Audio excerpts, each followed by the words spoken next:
दर्शकों नमस्कार। केजरीवाल को अभी तक का सबसे बड़ा झटका लगा चुनाव से पहले। आपको यह भी बतला दें कि ये केजरीवाल को जो गृह मंत्रालय ने आदेश किया है, ईडी ने बाकायदे उनको लेटर दिया था, गृह मंत्रालय ने जांच की मंजूरी के आदेश दे दिए।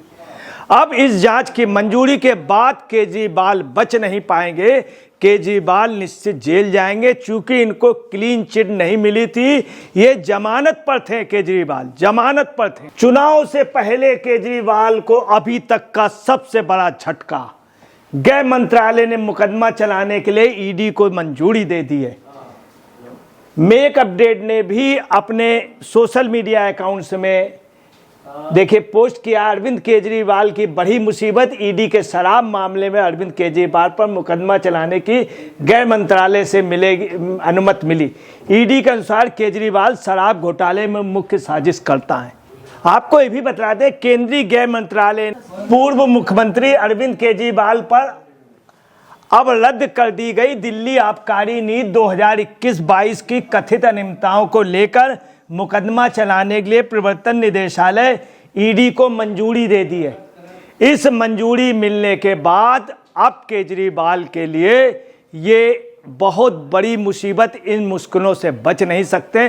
पूरी दिल्ली में एक ही चर्चा चल रही है कि कर्मों का फल यही मिलता है, और ये कर्मों का ही फल है। केजरीवाल जो एक आंदोलन में पैदा हुए थे, आज क्या स्थिति है।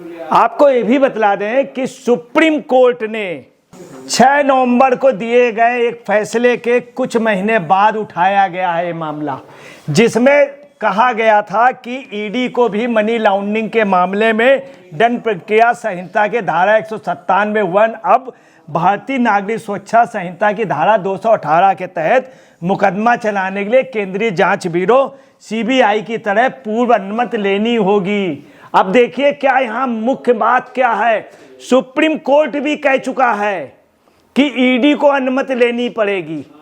ईडी को मंजूरी के लिए किससे? गृह मंत्रालय से, केंद्रीय जांच ब्यूरो को की तरह अनुमति ले। अब सुप्रीम कोर्ट का यह आदेश था, तब ईडी ने गृह मंत्रालय से, गृह मंत्रालय ने भी दे दी अनुमति।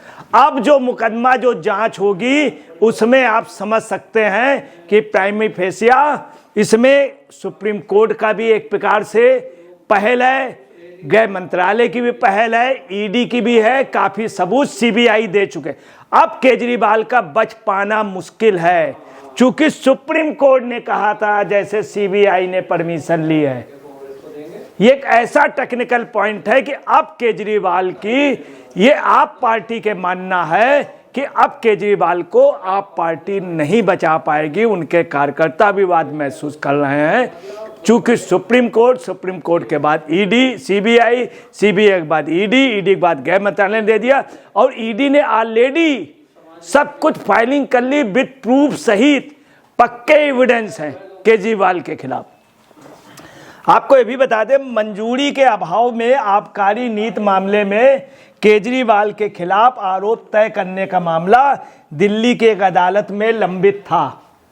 अब आप समझ सकते हैं, सुप्रीम कोर्ट, हाई कोर्ट, सबसे केजरीवाल के लिए सभी जगह से केजरीवाल हारे हैं, और केजरीवाल का निश्चित है, सुप्रीम कोर्ट का आदेश था, तब ईडी ने बाकायदे गृह मंत्रालय को दिया।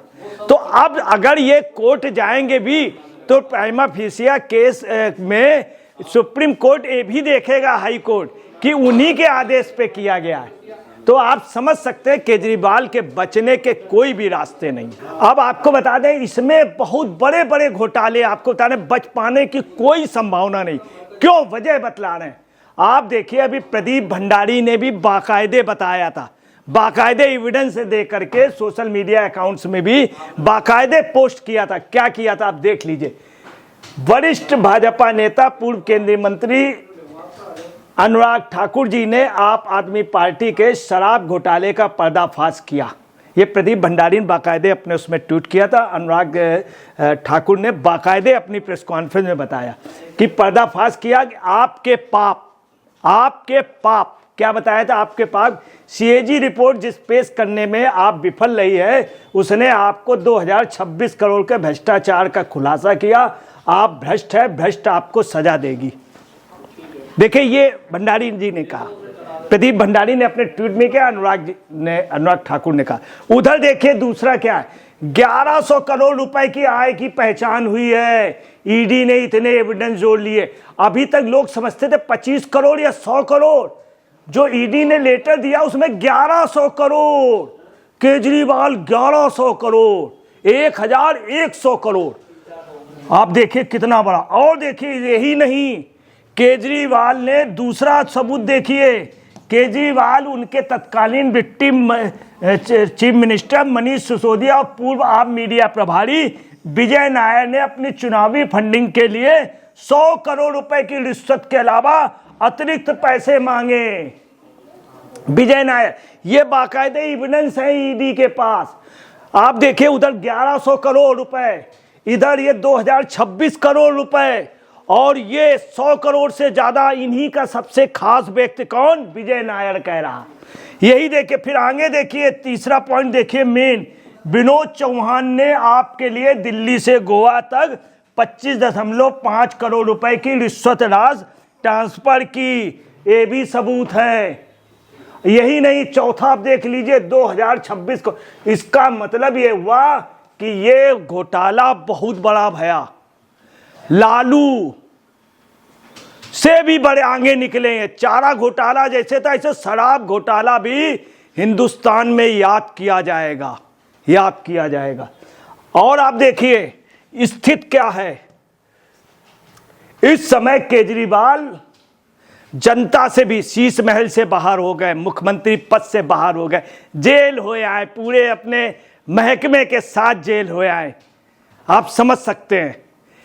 और आप देखिए क्या स्थिति है, मंदिरों में जाकर के सहारा ले रहे हैं, भगवान के सहारे में आए, दर दर आप सुन लिए वोट मांग रहे हैं, दर दर।